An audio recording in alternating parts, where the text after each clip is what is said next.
Hello and welcome to SATV's International Affairs. My name is Rashid Kanchon. I'll be your host, and at the studio I have a very distinguished panelist, Professor Shahiduzzaman, former chairman and Professor International Relations, University of Dhaka.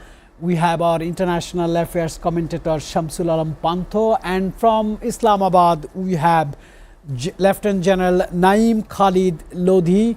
He is a very distinguished defense and security conflict analyst from Pakistan. He will be joining.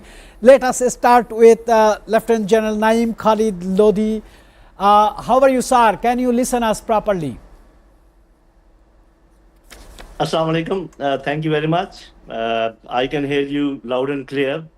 Thank you, sir. First of all, let me give a brief introduction about you. General Naeem Khalid Lodhi was commissioned in 1974 and joined Corps of Engineers in Pakistan Army, served in various command assignments as Commander, Engineer, GOC and Corps Commander.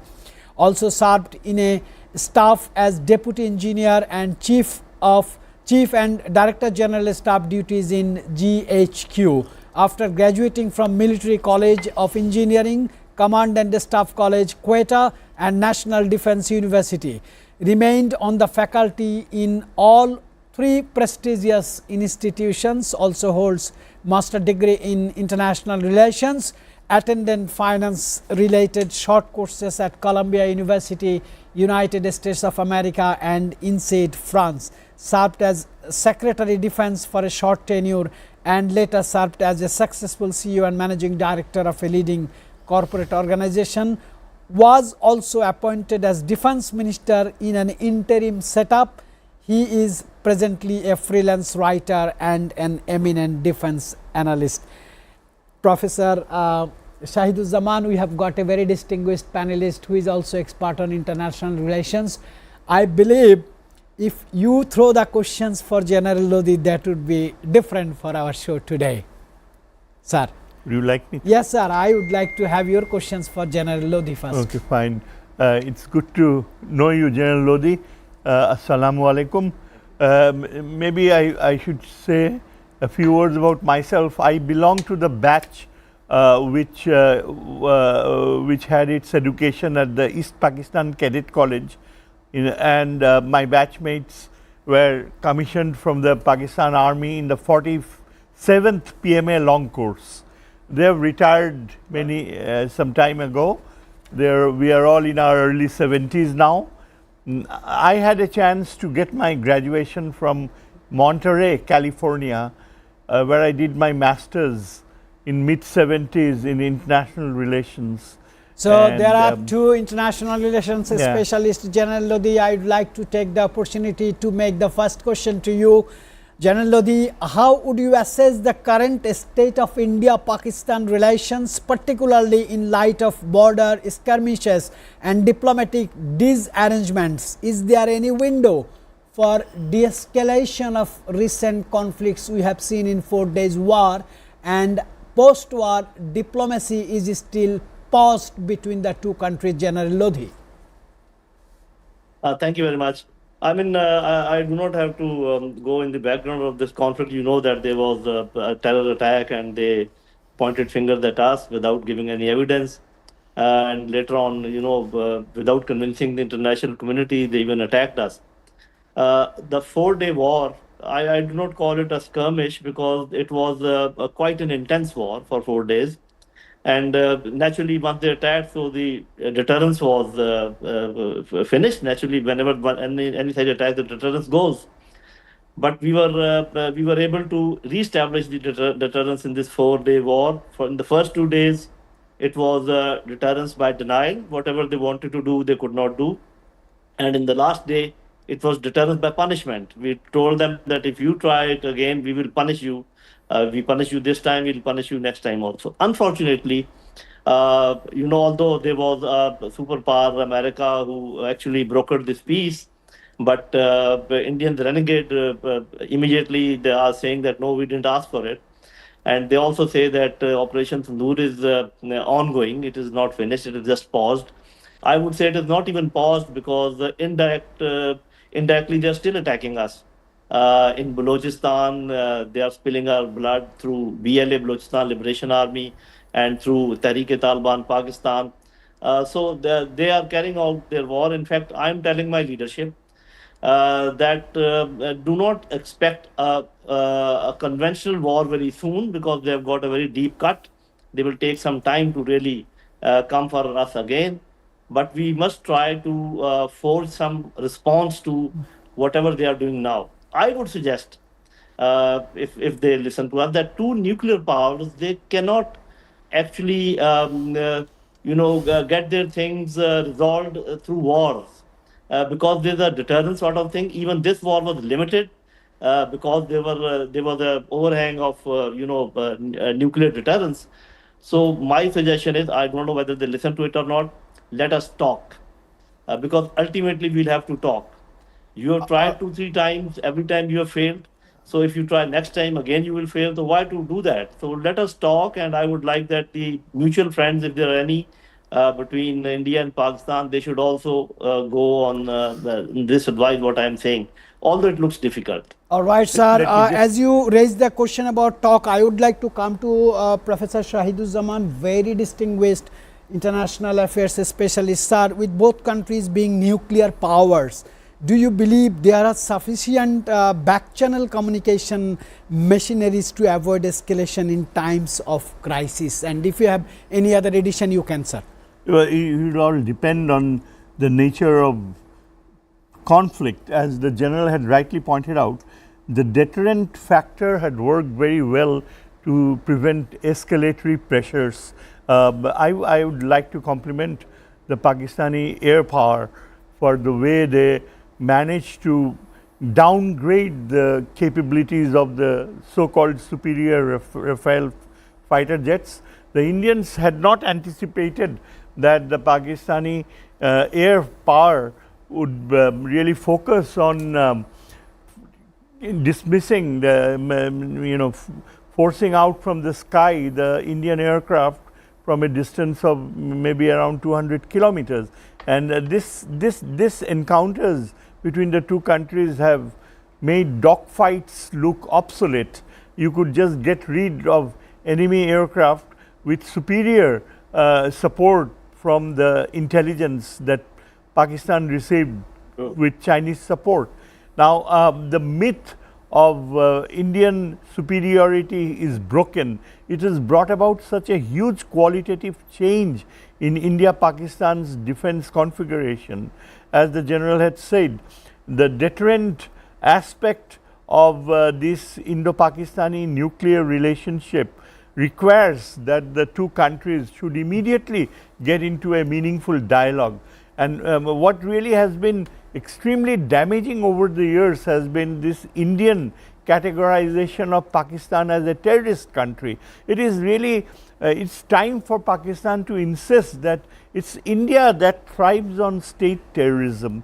The more, and right now the Indian foreign minister has landed in China after quite a long gap, and again he might play the same game of trying to portray Pakistan as terrorist. We in Bangladesh would like to see right now that we have a joint thrust, Pakistan and Bangladesh together, in exposing Indian terrorists' motives. There is one thing that Pakistan really doesn't use as a weapon. It is the fact that it's India which always tries to portray Kashmir as a reality originating in Pakistan. But Pakistan should counter the Indians, saying that, well, what about the northeast where Pakistan has nothing to do? How come the Indians are involved in state terrorism? What about the middle of India where you have the Maoists who for the last 50 years have never accepted Indian state? And it's the Indian government which has been applying state terrorism against this huge belt that goes all the way to Andhra Pradesh and Chhattisgarh, the Maoist insurgency. You know, the former Indian Prime Minister had once remarked that it's not Pakistan which is really the problem of terrorism for India. It's actually the Maoist insurgency. This was the Sikh gentleman who served as Indian Prime Minister. So I would like to tell the General that Bangladesh is proud of the way Pakistan has handled this war, very brief war. It wasn't really an all-out war, and we are interested to see that Pakistan, Bangladesh and China set up a common air defense umbrella, which the Chinese are also very interested.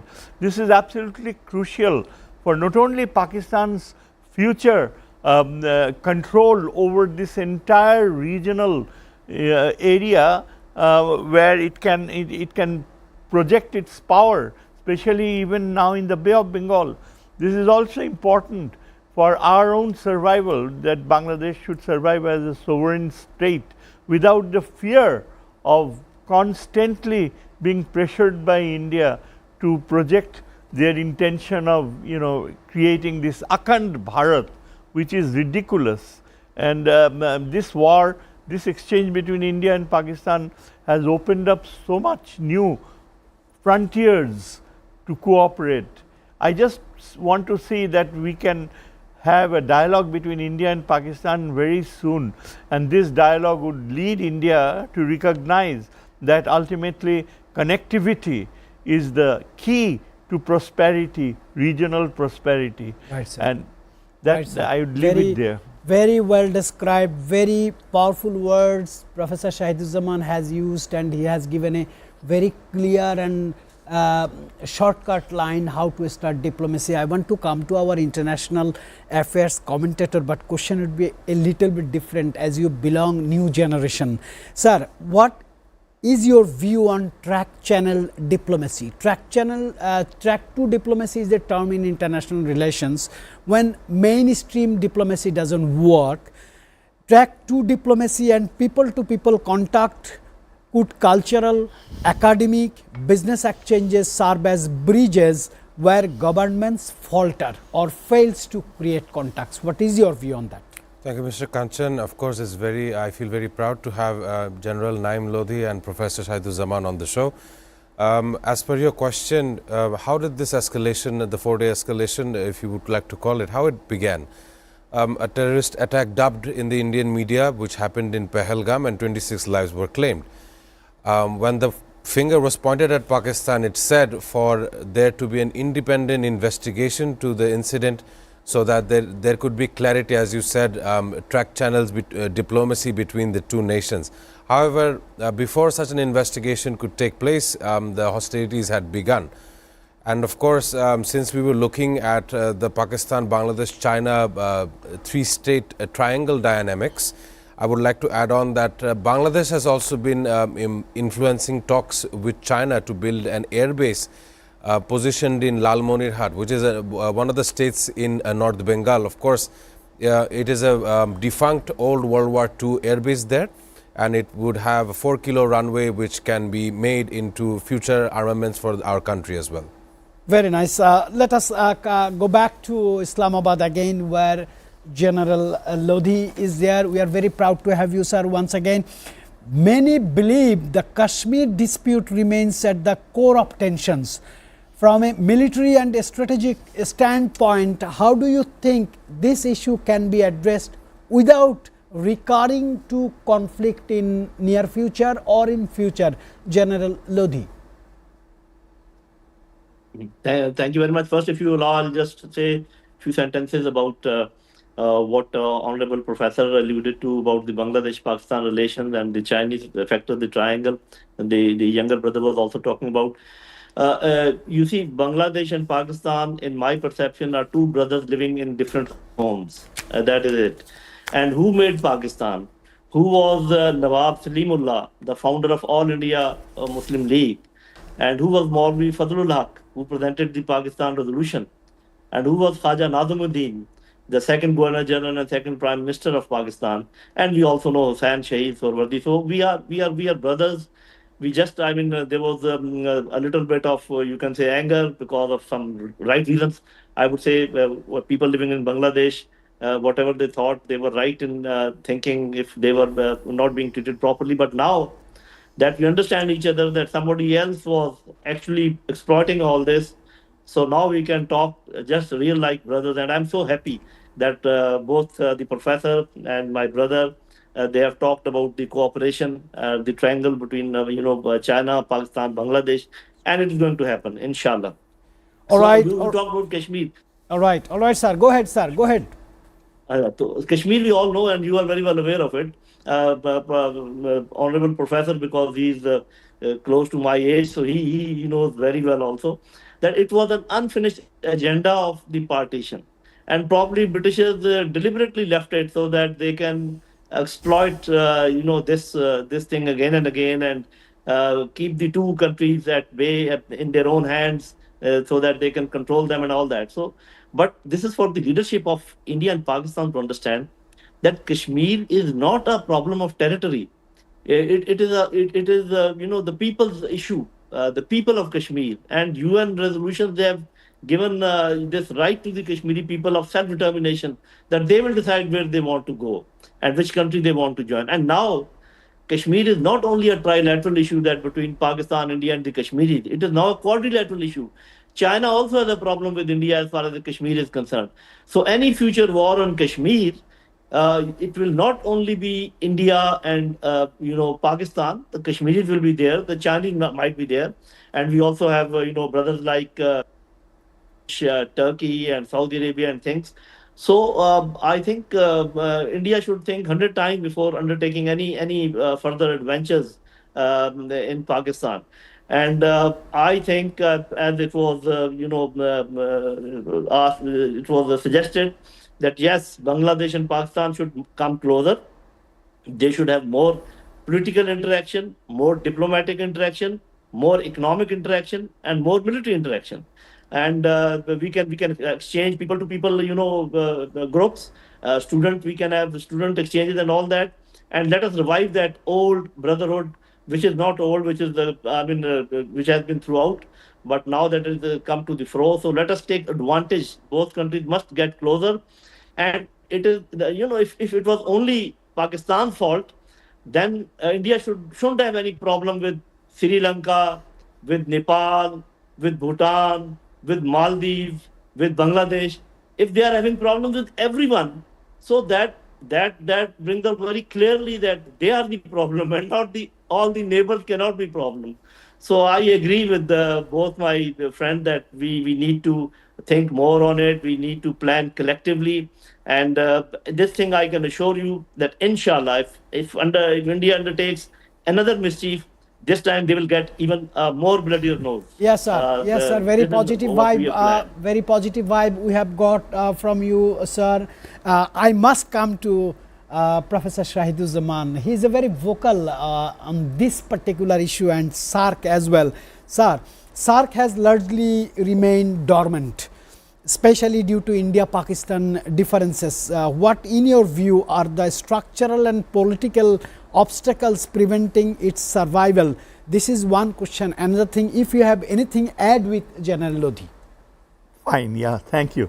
I appreciate the General's views regarding the prospects for greater cooperation.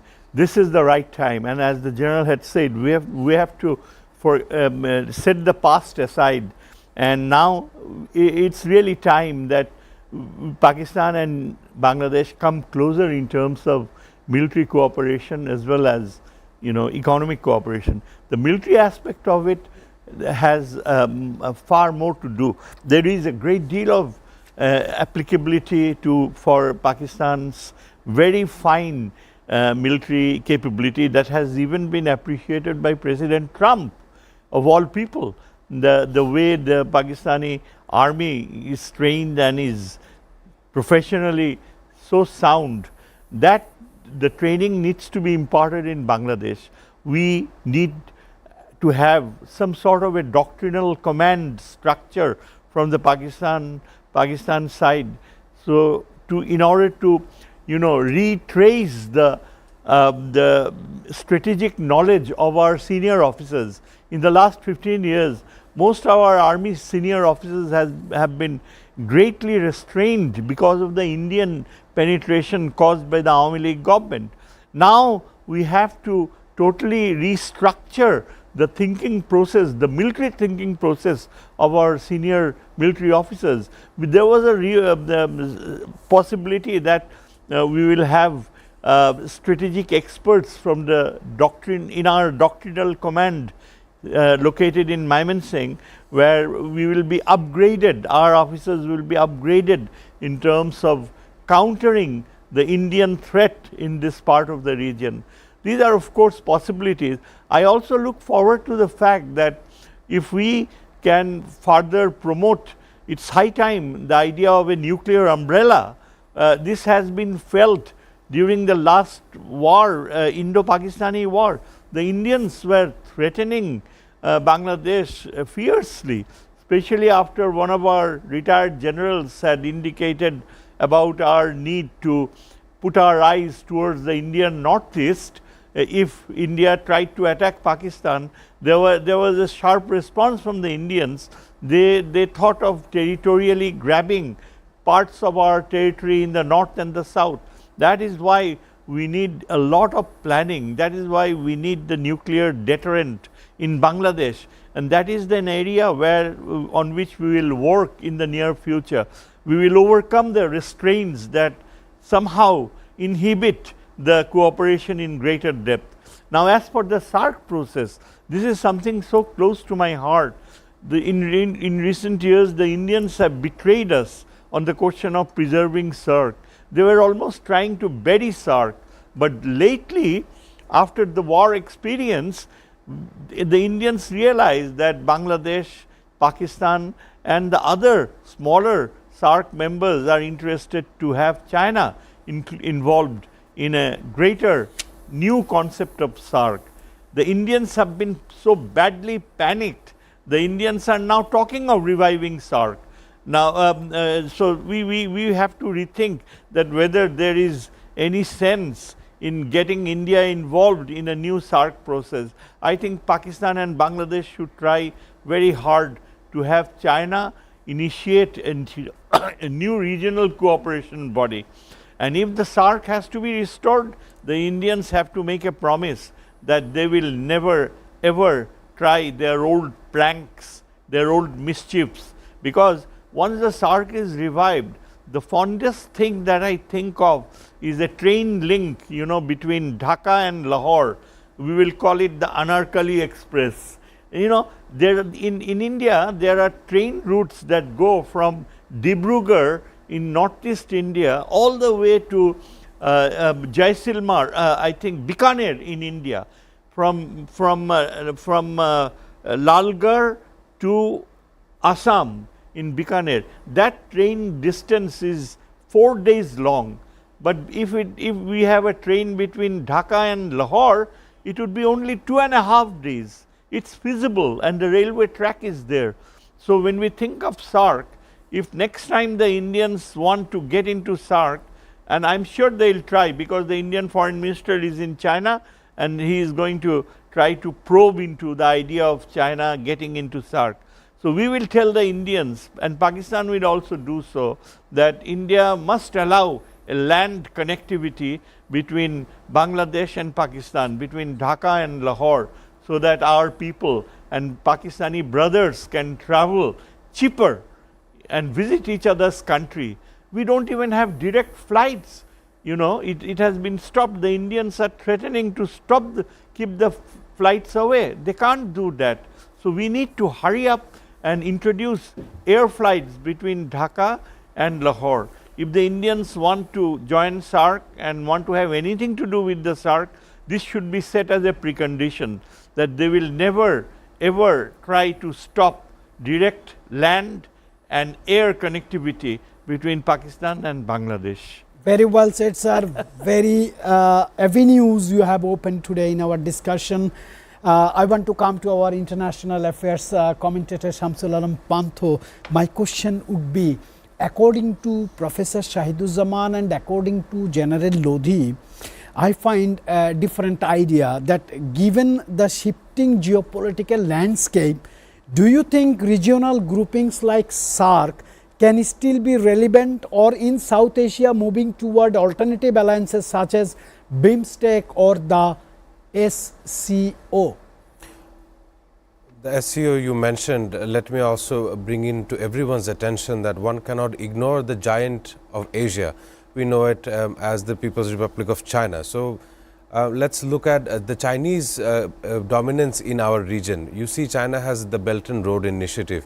It's creating multi-country highways so that trade and other economic benefits can be reaped by the participating nations.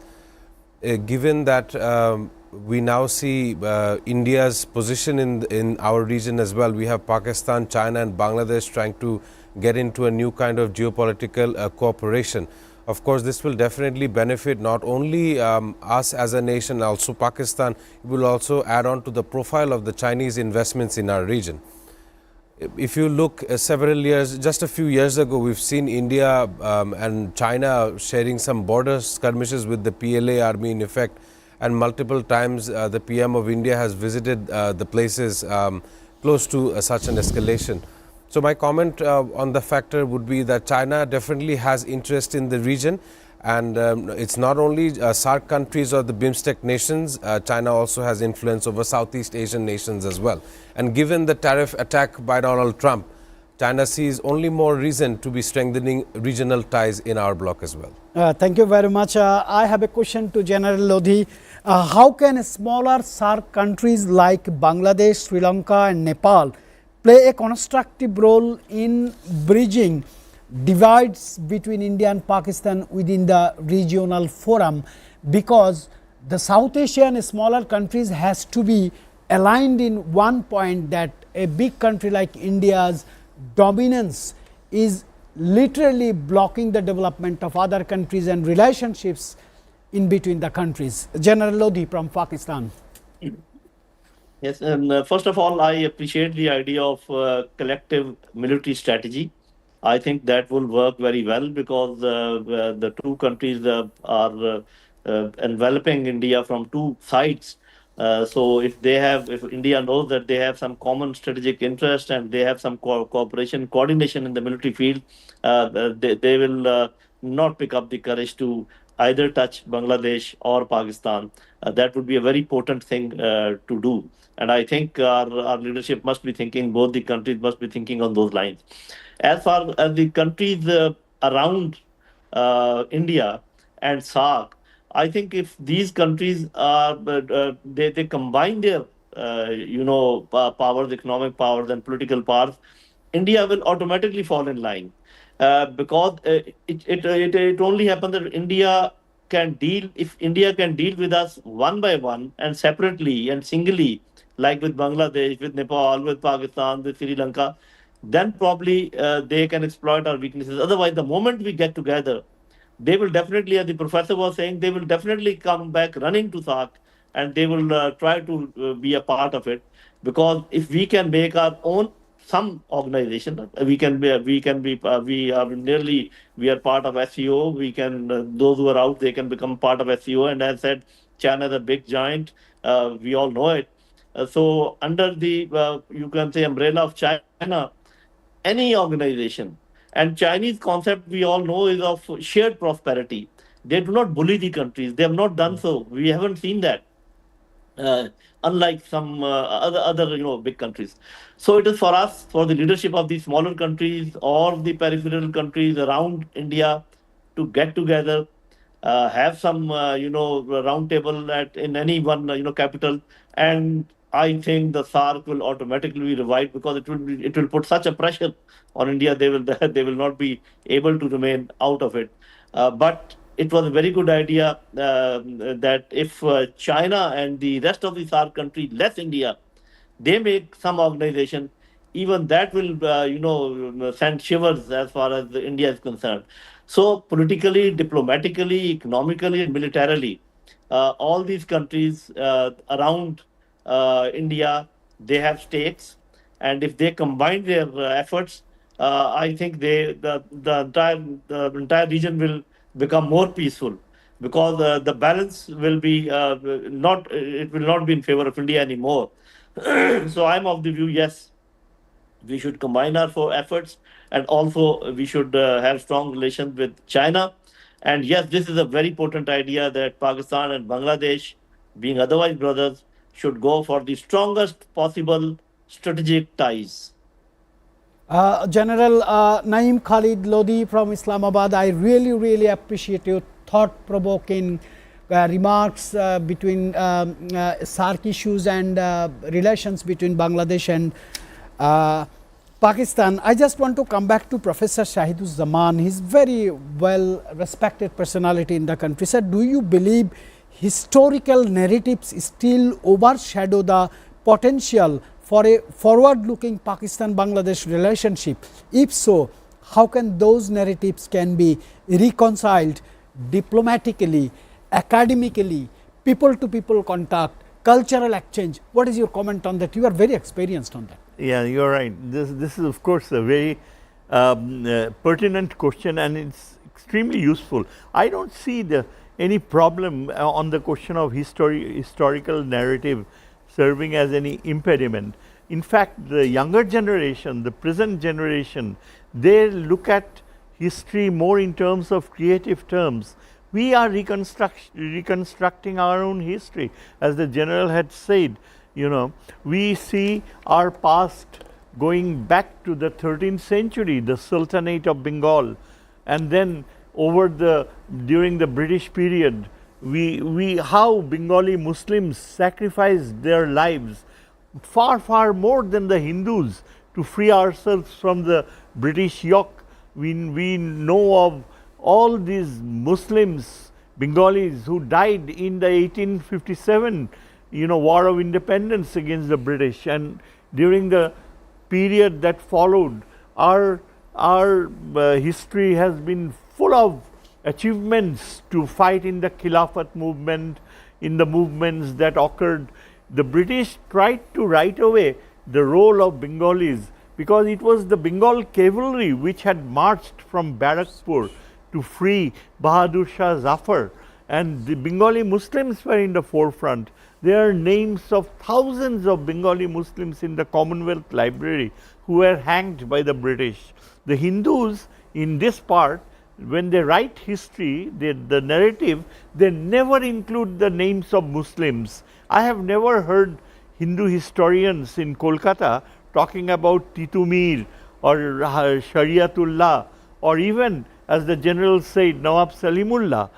Even Sarwardi is treated with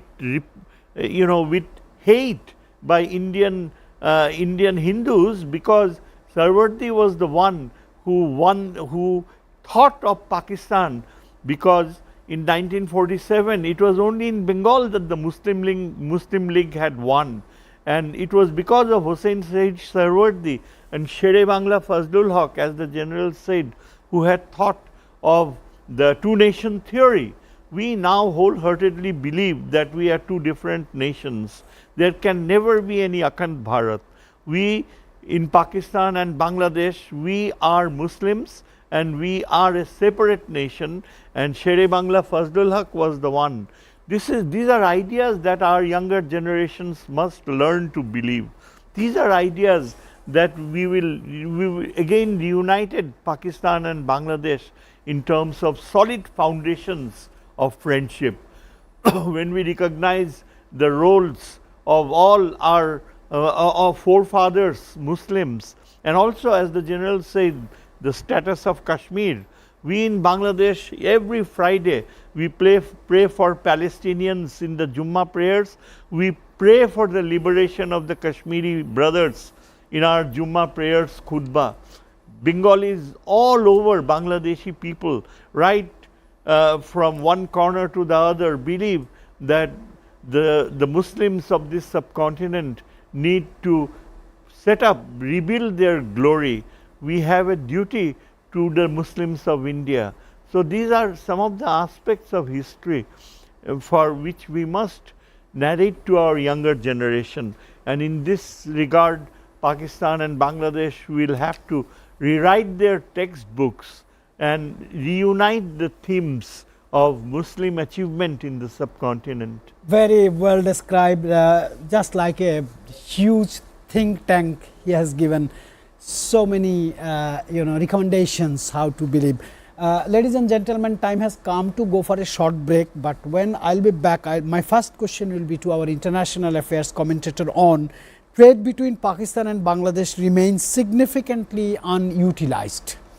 What are the main policy, logistical and perception barriers you think need to address to unlock this potential? I'll ask this question when I'll be back.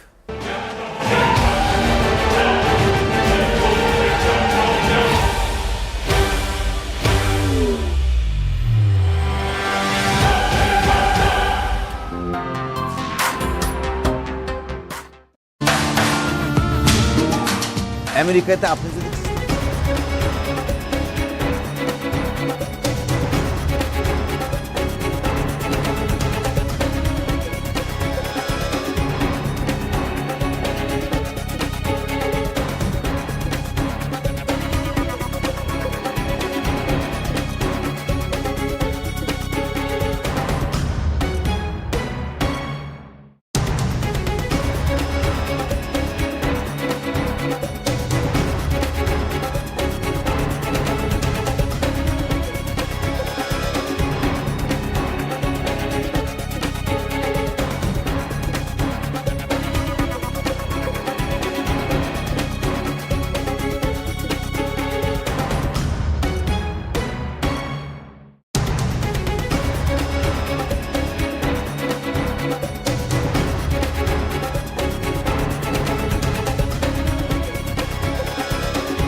Welcome back, ladies and gentlemen. SATV's International Affairs. My name is Rashid Kanchan. My first question after the break would be to our International Affairs commentator Shamsul Alam Panto. As I said, my question is trade between Pakistan and Bangladesh remains significantly unutilized.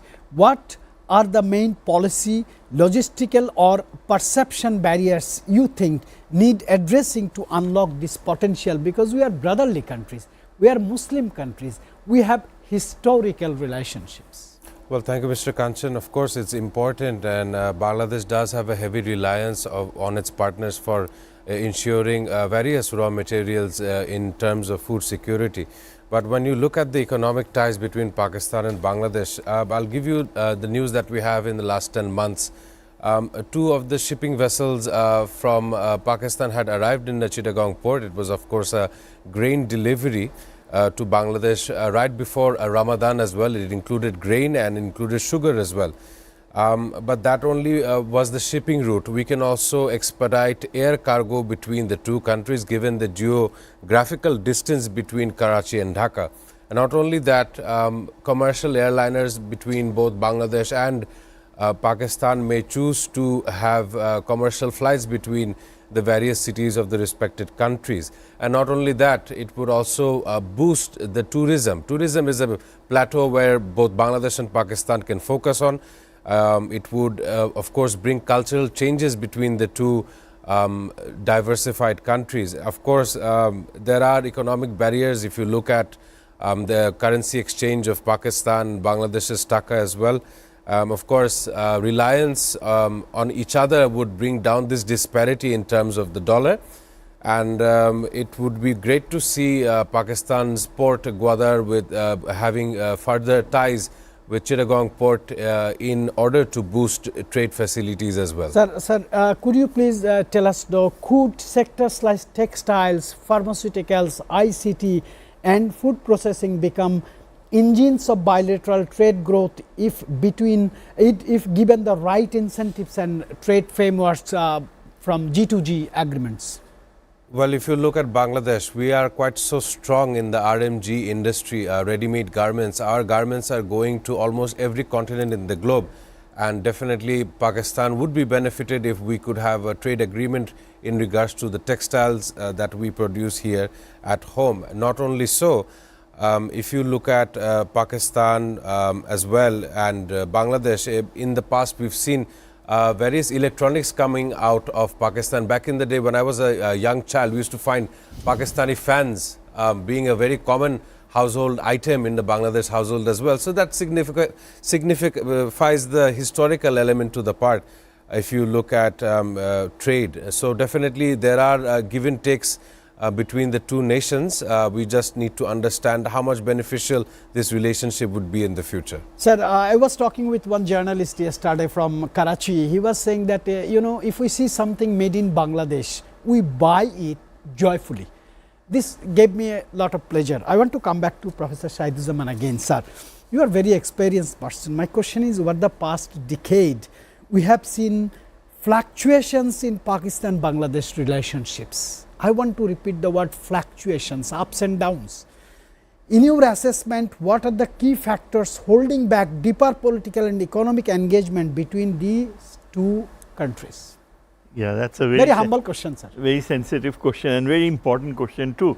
The fluctuations that had occurred were greatly caused by this Indian puppet government, the Awami League government, which had almost really divorced our ties with Pakistan. Imagine Dhaka University did not have any academic contact with Pakistan universities. Over the last 15 years, we were denied. And the Sheikh Hasina's objective was to completely isolate us.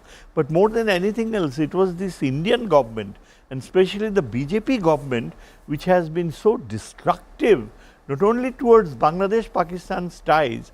The BJP has alienated its India from all the other countries, Nepal, Bhutan, Maldives, Sri Lanka.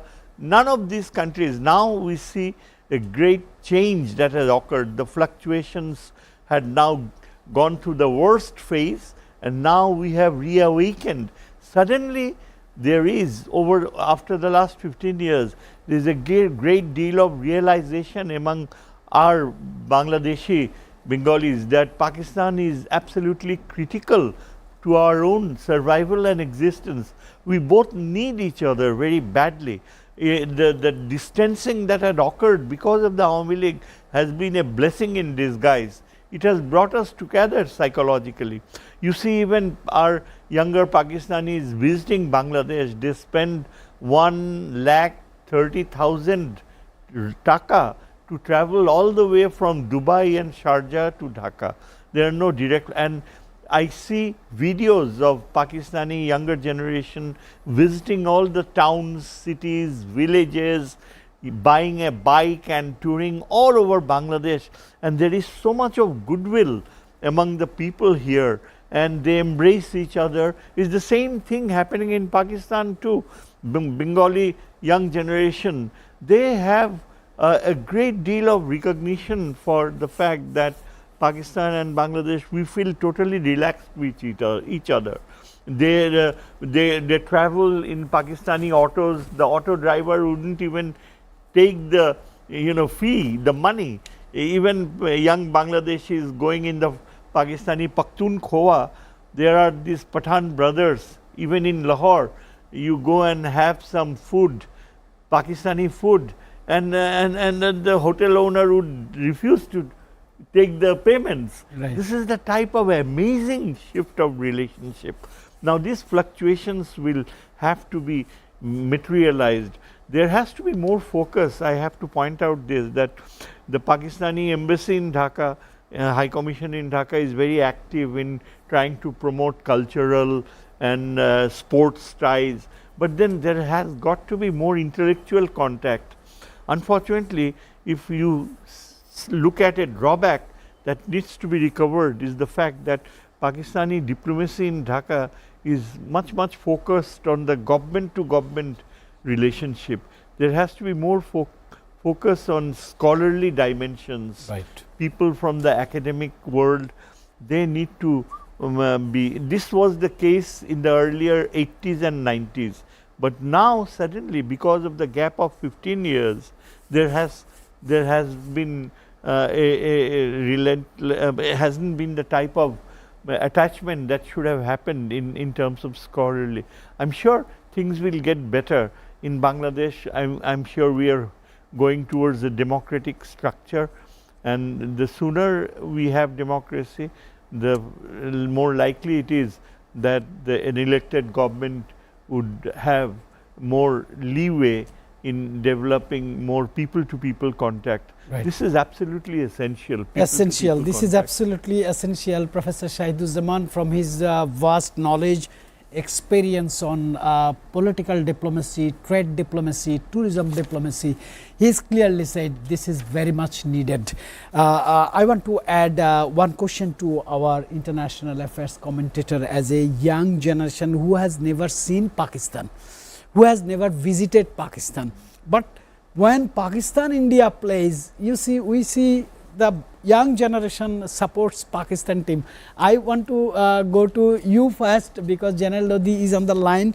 There have been calls from civil society and business communities in both countries to open more consulates, even city-wise consulates, enhance connectivity and expand cooperation.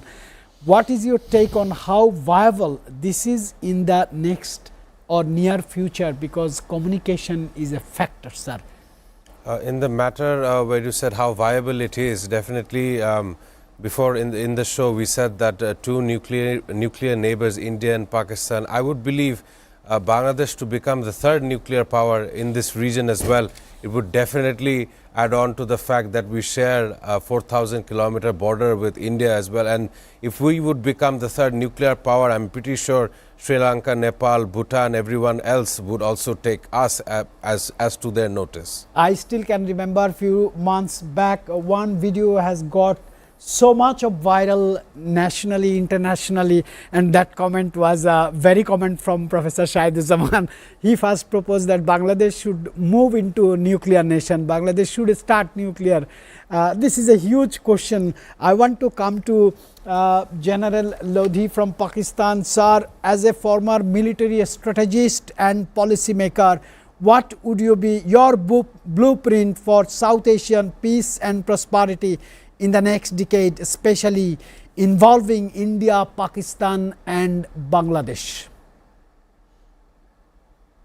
First of all, I would like to just respond to one of your comments, I think, which was you talked about the historical narrative or historical baggage. I think history supports the closer relationship between Bangladesh and Pakistan, for the simple reason, as I said earlier, that it was our Bengali brothers who actually made the dream of Pakistan come true. And we know that, as I said, that the All India Muslim League was created by our Bengali brothers. The resolution of Pakistan was presented by Maulvi Fazlul Haq. So we have a very good, we can say, past, and the narratives are good and positive in both our cases. Now, as far as you have asked about that, how we can have peace in this region, it is very simple. Whenever you have a hegemon or you have a bully in the region, the only way to create peace is to have a counterweight strategy against him or against that one country, so that they stop thinking of aggression against the smaller neighbors and all that. And I think this idea of, as we were been talking about earlier, acquisition of nuclear weapons by Bangladesh, I think you should learn lessons, and the whole world is learning lesson from whatever happened in Ukraine and whatever happened in Iran. So naturally, all the self-respecting countries would like to remain secure, and the only way to be secure is to be ready for war. So I think even if Bangladesh can take some time as far as nuclear weapons are concerned, although that is a policy of your country itself, whatever they decide. But as long as Pakistan and Bangladesh, they have strong strategic relations between the two armies and between the two governments and the people, especially the peoples of the two countries, I think we will become such a strong problem for India that they will both Bangladesh and Pakistan will be at peace, at ease. So the only way to deter India is to be ready for war all the time. That is my experience. That is what we have experienced. Right, so I sir. would also suggest to my Bangladesh brothers, yes. Right, sir. Right, sir. Thank you very much. My last question, because we are running out of time. Finally, General Lodhi, if you have the opportunity to advise both Pakistani and Indian relationship or Bangladesh relationship today, what would your message to be on resolving long-standing hostilities in favor of regional stability and developing relationships with Bangladesh? I would love to request you for a short answer, sir. Right. For my Bangladesh, brothers, the only message is, and I think you are also expressing the same sentiments, do not get late in, forging economic relations, political relations, and military relations. Do it immediately. You don't have to wait because there's no impediment. And for Indians, I would say that peace is the only good future for this region. You cannot bully your neighbors. You have tried it. You have failed. So now try the other track, which is the track of cooperation, track of coordination, and I think that can bring peace in the entire region. Sir, thank you very much. Lieutenant General Naeem Khalid Lodhi from Pakistan, very distinguished panelist, and for your very valuable comments on this show has made us really proud. It's a pleasure to have you, sir. Thank you very much for joining with us. Sir, we are running out of time, but without asking you a question, I don't want to conclude the show. Do you see scope of defense, disaster response or emergency cooperation between Pakistan and Bangladesh under bilateral or multilateral frameworks? Because time has come to be united to protect ourselves from a big enemy. Exactly. This is absolutely, now the iron is hot. We have seen the nature of BJP. The BJP is dangerous and they are backed by the RSS. The RSS believes in bifurcating Bangladesh. They want to break up Pakistan's Baluchistan. It has never happened before in the history of India-Pakistan-Bangladesh relations that after the Congress government had gone, the Indians, this BJP has shown its real teeth. Unless the BJP government is kicked out, the Indians have to do it themselves. We do not see any normal trust and faith in India. That's why it's absolutely vital, as the General rightly said, we cannot delay.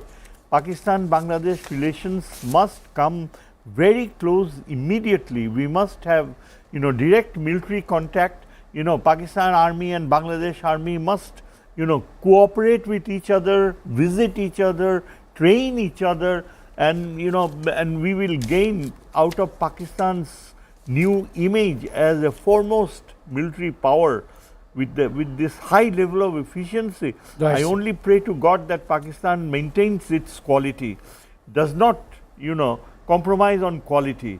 It must continue to preserve its superior air power, its nuclear capability, and maintain the deterrent structure. Right now, the international situation is such that Pakistan's image has shot up. Pakistan is no longer treated by the Indian propaganda in a hostile.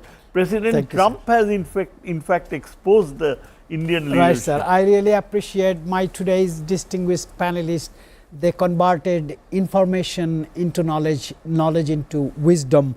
They has shows us many avenues for near future. Ladies and gentlemen, thank you for your patience. I'll see you tomorrow. Dhaka.